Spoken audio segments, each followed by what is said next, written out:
baik dan buruk.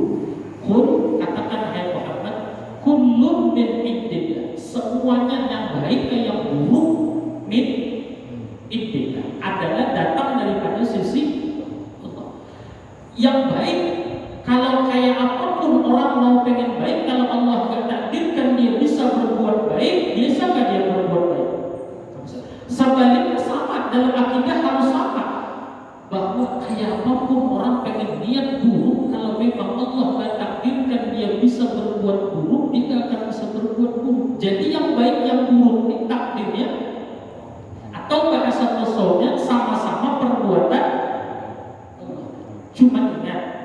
Cuma ingat jangan sampai ketika Allah memudahkan orang, mengizinkan, menolong, memberi taufik hidayah orang untuk berbuat baik, itu namanya perbuatan Allah memuliakan orang, atau perbuatan Allah memuliakan hamba. Jadi kalau Allah ingin memuliakan hamba, maka Allah mudahkan hamba itu taat atau berbuat baik. Sebaliknya, ada perbuatan Allah yang kemudian perbuatan itu menghinakan hamba. Kapan? Ketika Allah mengizinkan, ketika Allah membiarkan hamba itu berbuat buruk. Tapi kedua-duanya kalau nggak izin Allah terjadi nggak?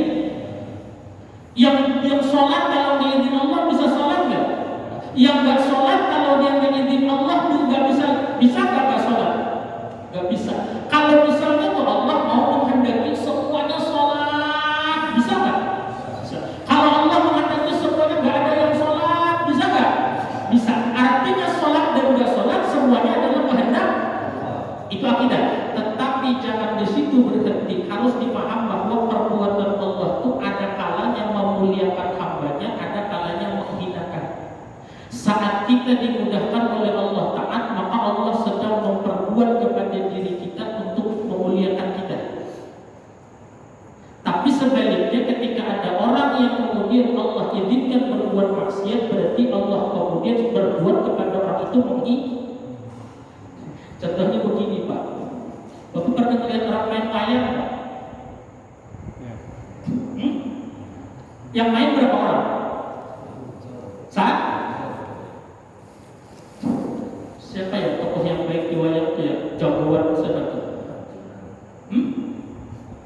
Siapa? Arjuna. Nah, Arjuna ini sebenarnya dengan musuhnya.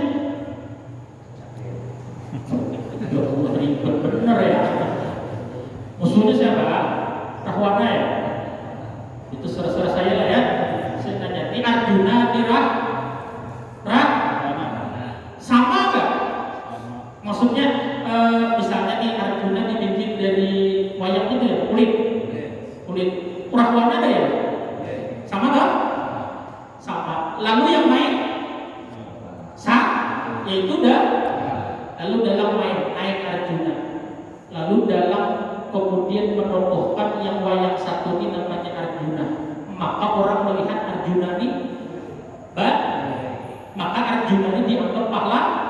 Kenapa jadi Arjuna dimuliakan oleh dalam, padahal yang memainkan siapa? Datang Rahwana, misalnya ya, datang Rahwana, sama kulitnya nggak? Sama. Yang menggerakkan, kenapa begitu penonton itu jahat, itu jelek? Kenapa? Karena dalam masih peran ini sebagai berarti yang menentukan baik buruk siapa? Cuma dalam kepada Arjuna masih peran mulia, kepada Rahwana masih peran jelek. Paham nggak? Kalau bapak lagi bisa. Jelas ya? Berarti buruk dan baik itu perbuatan dalam dulu. Ya Arjuna, ya Rahwana. Nah, itu semua adalah permainan dalam. Tadinya Arjuna dan Rahwana sama-sama wayang tapi begitu kemudian dalam ngomong aku Arjuna, ini jagoannya. Begitu datang aku Rahwana kemudian. Padahal di dalamnya begitu toh kan. Cuma dia berganti peran. Si Arjuna diperankan jadi baik, si Rahwana diperankan jadi buruk.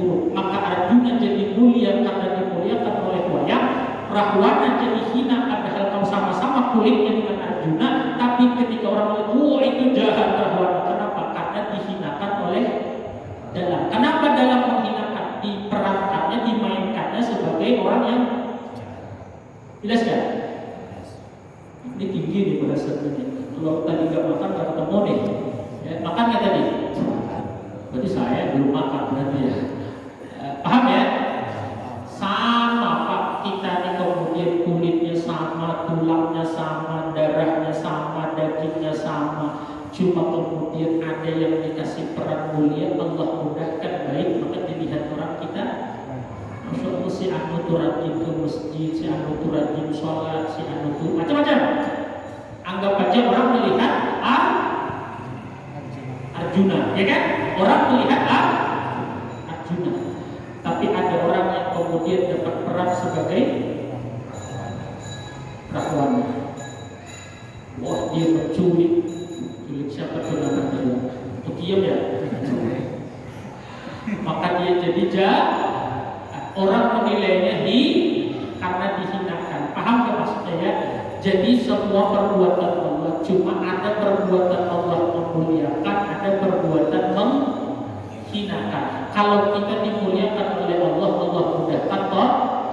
Kalau menghinakan Allah, memperbuat seorang hamba dibiarkan oleh Allah, diizinkan oleh Allah, ditakdirkan oleh Allah, hamba itu menuruti hawa nafsunya, bermaksiat kepada Allah. Jelas sampai sini? Jelas gak? Lalu kita memandang orang maksiat itu dengan dua mata pisau, atau bahasa orang sekarang dengan pisau mata dua. Ya, kalau kita melihat orang maksiat itu dalam ilmu tasawuf, kita memandangnya dengan pisau yang pakai dua mata. Bukan jilat doang yang dua mata. Ya, lihat orang maksiat juga dua mata. Ketika kita mengatakan kepada dia atau secara syariat kita ngomong, maka kita bilang ini salah. Ya, ini maksiat, ini haram. Ya, ini pandangan satu dulu. Kenapa? Karena kita melihat siwa wayangnya. Insya Allah nyambung nggak di sini? Orang ketika mau melihat Rahwana, ngomongnya siapa? Ngomongnya apa? Penjahat. Paham nggak sih? Ngomongnya penjahat. Wah itu penjahat, itu penculik, wah itu angkara murka, itu apa? Murka semua salah nggak yang ngomong itu? Enggak kan? Paham ya? Ketika kita misalnya melihat orang nggak sholat, kita harus ngomong misalnya ini salah, nggak sholat itu dosa maksiat. Tapi ketika kita kemudian ke dalam hati kita, ini ke orang tadi kan pisaunya sini, begitu pisaunya ke hati kita, kemudian maka jahatnya dia itu pun adalah perbuatan Allah. Sama kayak orang kemudian melihat dunia apa tadi ya? Suatu pak terus saya. Rahwana, orang boleh ngomong ini Rahwana jahat, Rahwana akar murka, raja yang kemudian durjana dan lain sebagainya. Tapi orang nggak boleh lupa bahwa yang memainkan Rahwana ini adalah dalam. Paham maksudnya?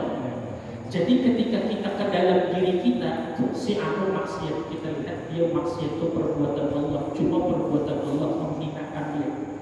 Paham nggak? Tapi ketika kita ngomong ke dia, jangan ngomong begini, kamu maksiat itu bukan perbuatanmu, ini perbuatan Allah. Tambah jadi dia maksiat. Paham nggak maksudnya?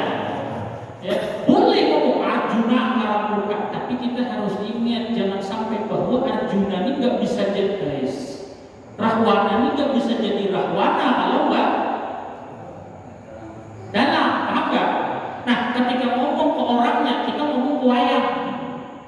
Kamu salah, nah kamu nggak sholat itu salah, nah kamu kalau subuh nggak sholat dosa, maksiat, masuk neraka. Kita ngomong siapa nih? Anak, ya Allah berulang balik. Masa ngomong ke? Cuman sengaja saya biar buyang sekalian. Cuman artinya kita ngomongnya ke yang dan kebetulan ini jadi cuma dalam hati kita harus ingat ini permainan dan apa kita? Assalamualaikum. Ulang. Ini yang dipraktekkan oleh Nabi dengan dua mata pisau ini baru kita. Kalau kita misalnya minta maaf sampai satu mata pisau pasti celaka gitu. Pasti celaka kita melihat orang nggak sholat, kita ambil pisau dalam, semuanya dah dalam hati kita, oh itu perbuatan Allah, menghinakan dia. Gitu ngomong kita, kamu nggak sholat di perbuatan Allah Taala. Masya Allah, besok kosong ke masjid. Kenapa? Perbuatan Allah. Celaka. Atau dua-duanya kita ambil pisau wayang, artinya sudut pandang wayang. Kita ngomong ke orang, kamu ini maksiat, nggak sholat, kamu ini kemudian maksud apa haram, melakukan dosa, benar nih. Tapi ketika itu ke hati kita, dia itu maksiat, nggak sholat, dosa, ahli neraka, benci dengan dia. Benci kan dia kita? Benar nih. Dua-duanya sama. Maka kalau memandang orang yang maksiat itu harus dengan dua mata pisau. Nyambung nggak sih? Ya, jelas ya. Bahkan bisa ya. Ini terkadang udah saya ngomongin nih, mau saya tarik lagi nggak bisa lagi nih kan ya. Contoh misalnya begini, melihat anak nakal luar biasa, disuruh ngaji, disuruh sholat. Berarti kita nggak usah ke orang anak kita, bukan anak kita, anak ada anak orang kemudian sholat nggak mau, ngaji nggak mau, pokoknya masya Allah, orang tua berani. Kita ngomong ke dia pakai pisau dalam apa ya? Ngomong ke dia nih, berarti ngomongnya, nah itu salah. Kalau gak sholat dosa, kalau kamu gak sholat bukan hanya kamu yang dosa, bapak juga ikut dosa kalau membiarkan. Maka kalau kamu sholat kamu membantu bapak, berarti ini pisau wah. Tapi ketika ke hati kita jangan pakai pisau wayang. Kalau ke hati kita pakai pisau wayang sampai ke hati, dasar anak durhaka, anak ahli maksiat, anak disuruh sholat susah banget, benci ke anak ahli benci. Maka ketika kita pakai pisau dalam, anak itu bisa begitu karena takdir diizinkan, ditakdirkan oleh Allah. Cuma ingat, takdir itu perbuatan itu ada memuliakan, ada menghinakan. Kebetulan ini perannya perang. Nah, berarti di sini nampak perbuatan siapa? Allah. Perbuatan Allah ke anak ini menghinakan, maka kemudian anak itu jadinya nakal, disuruh sholat nggak mau, disuruh ngaji nggak mau. Kenapa Allah berbuat itu kepada anak? Ke kita lagi, memuji kita, memuji. Jadi kita melihat di hati kita, anak kalau ini perbuatan Allah, kenapa Allah menjadikan anak saya begini? Maka Allah memuji kesabaran saya. Berarti dia ke dalam dirinya memandang dengan pisau dan, tapi ketika ngomong ke anaknya memandang dengan pisau wayang. Akhirnya tetap menasehati, tetapi hati tidak membenci. Sampai kapanpun kita menasehati anak, kalau hati benci gak akan bisa diterima nasihat itu. Walaupun kita ngomong baik, nah sholat ya, tapi hati dasar anak badu gak akan bisa ngerti. Dari hati sampainya, kita boleh menasihati, boleh marah, boleh bahkan tegas, memukul bahkan dalam keadaan itu, tapi hati jangan sampai benci. Iya. Kita kan yang repotnya dalam sehati-hatinya kita pakai pandangan wayang, dasar anak susah, wah hati jengkel benar. Apalagi bosan memantah anak bukan dia. Wah akhirnya mau sampai mungkin terserah kamu deh, mau jadi apa, jadi hantu sekalian. Nah, gedenya bukan jadi hantu lagi, jadi bosnya. Hati kita dapat orang biar nggak benci. Ini ke anak Pak, apalagi kalau tetap menasehati, tetap bilang yang salah-salah, tapi hati memandang dengan pisaunya dalam. Jelas ya? Ini yang dilakukan oleh Rasulullah SAW. Ketika ditaif dilempari, ketika diludahi, ketika dilempari kotoran, ketika saat sholat di leher digantungi kotoran, jeruan otak, segala macam, pokoknya segala macam keburukan Nabi pernah merasakan perbuatan orang-orang kufar Quraisy. dalam hati menganggap itu adalah perbuatan Allah, tapi menghinakan. Walaupun menghinakan, tetap adalah itu sumbernya dari Allah. Sedangkan Allahnya ini adalah kekasih. Nabi gak pengen pisah dengan kekasih, kan Allah kekasih, Rasulullah kekasih, Nabi kekasihnya Allah, Allah kekasihnya Nabi dan Allah kasihan. Berarti ketika Nabi memandang dengan pandangan pisau dalam kepada orang-orang kafir Quraisy, Nabi melihat itu perbuatan Allah, artinya itu perbuatan kekasih. Kalau perbuatan kekasih pun maka keripik, ahai tulang bawang, walau duit sedikit. Apa sambungannya? Bukan begitu ya. Kalau pacar yang gigit, apa tuh artinya tuh? Artinya kepala. Artinya digigit harusnya marah, harusnya sakit, tapi yang gigit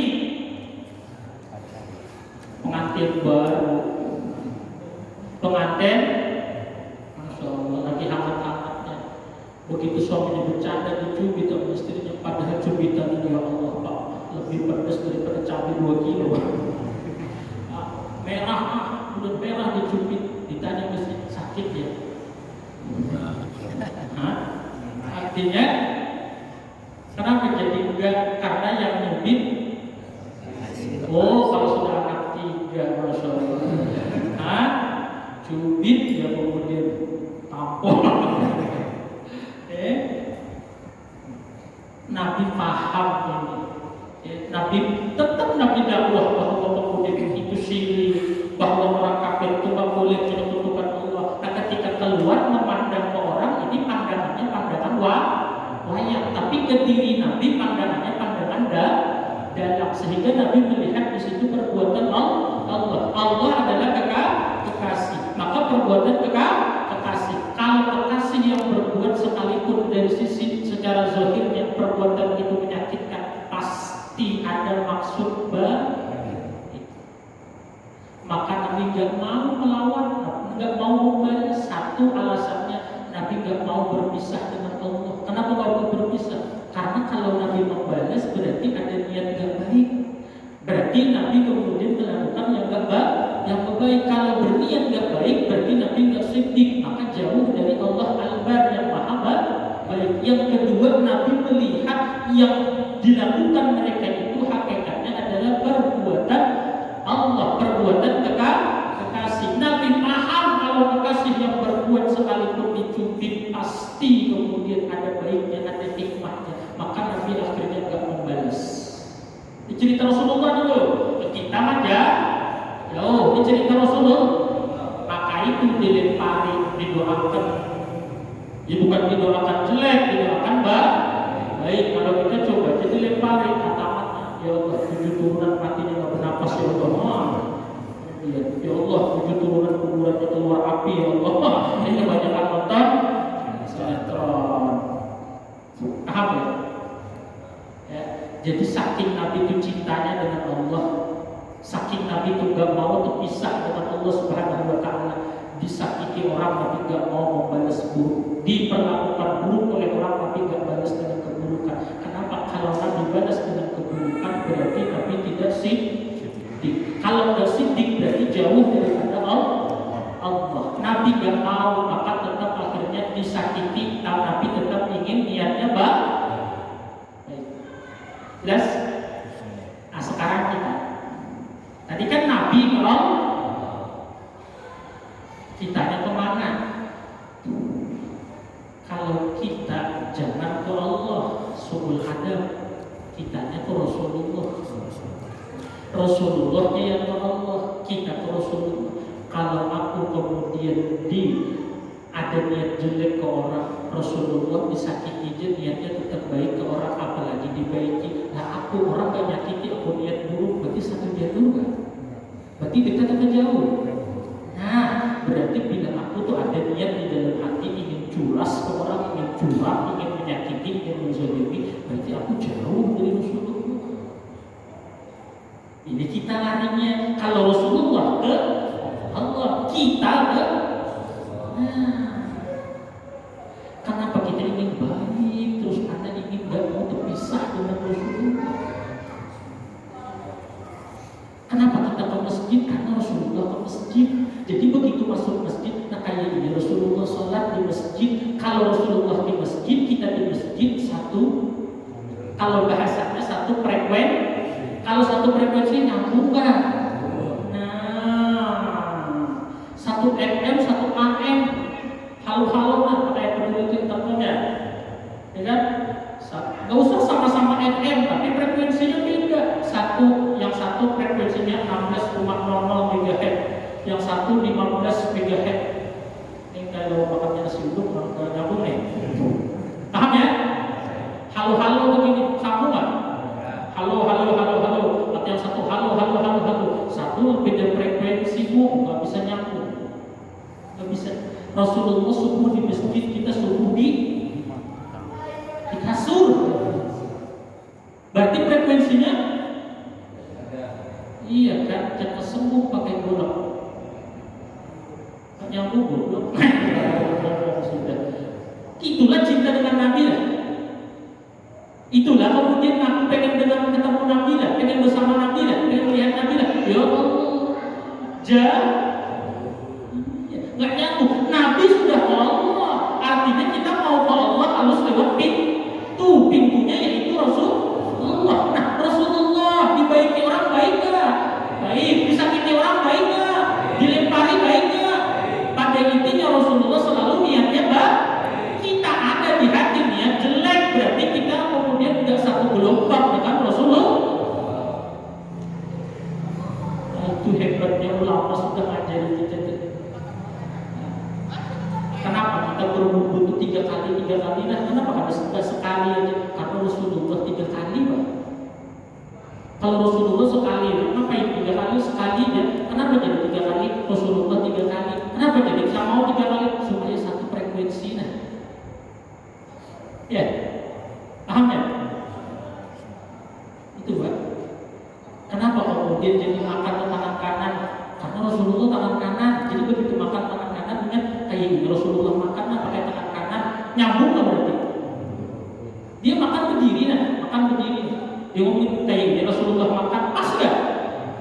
Enggak lah, ya kan? Kenapa? Karena itu nggak baik. Kenapa jadi nggak baik? Rasulullah nggak begitu. Rasulullah duduk begitu makan duduk dengan tangan kanan. Kayak ini dulu Rasulullah makan.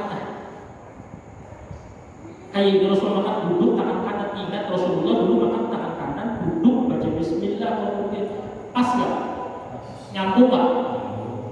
Orang tuh bila niatnya baik berarti dekat dengan Rasulullah, nyambung dengan Rasulullah, satu frekuensi dengan Rasulullah. Tapi bila ada niatnya mau curang, mau culas, nyakiti orang, zalimi orang, berarti dia jauh belum banget di Rasulullah.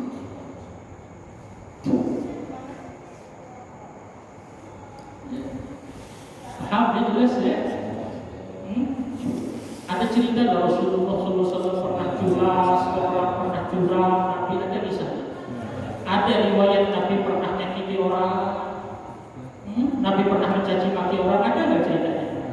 Nah, kita kemudian mencaci maki orang, kita kemudian ngata-ngatain orang, kemudian berarti itu satu frekuensi nggak? Enggak, kenapa? Di hati kita ada niat jelek. Berarti penting nggak sidik dalam niatnya? Penting banget belajar. Jangan ada niat jelek ke orang, jangan ada niat jelek.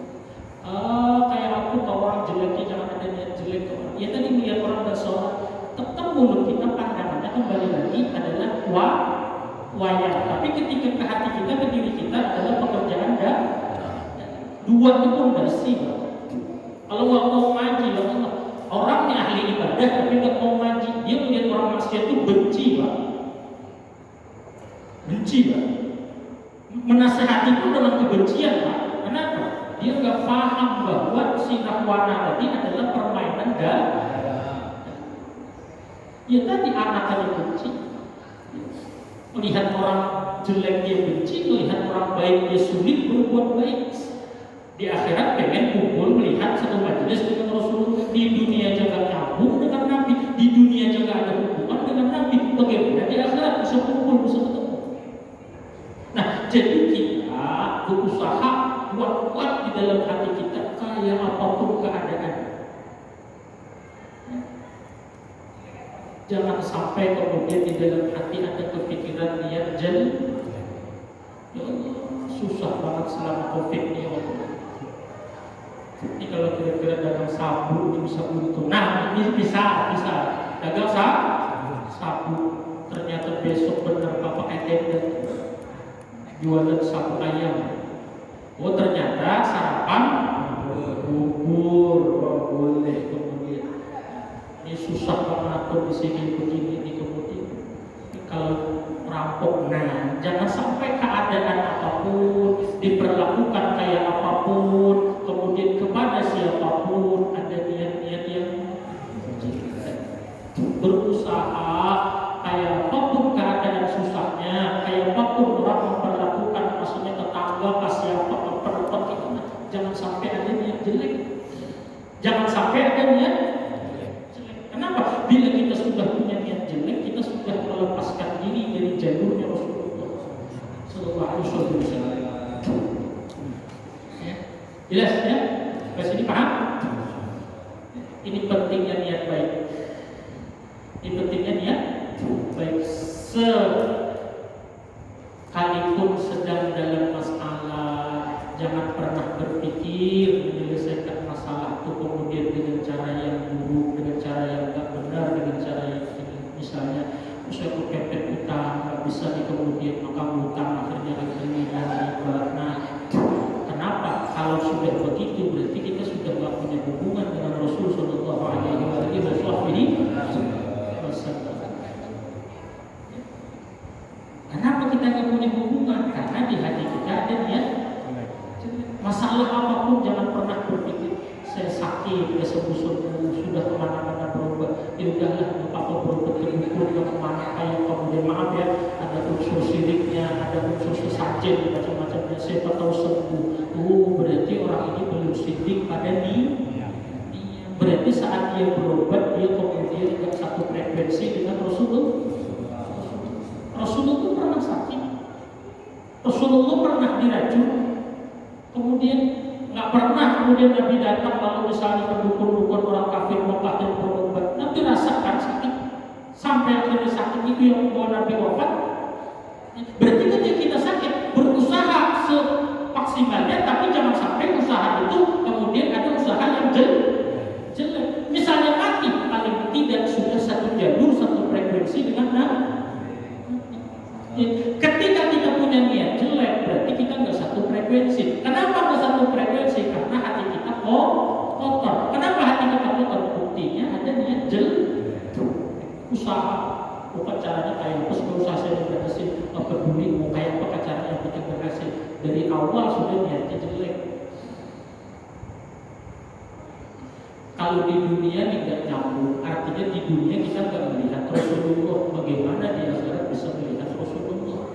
Orang itu kenapa di dunia cerita orang-orang soleh, cerita orang-orang soleh sama soleh itu kenapa bahkan bisa mimpi Rasulullah berkali-kali, bahkan sampai ada yang bisa jatuh dengan Rasulullah. Kenapa? Karena hatinya selalu melihat begitu kemudian takbir Allahu Akbar, kayak apa nanti takbir diikuti, begitu takbirnya kayak ini Rasulullah takbir, berarti hatinya seakan-akan Rasulullah ada.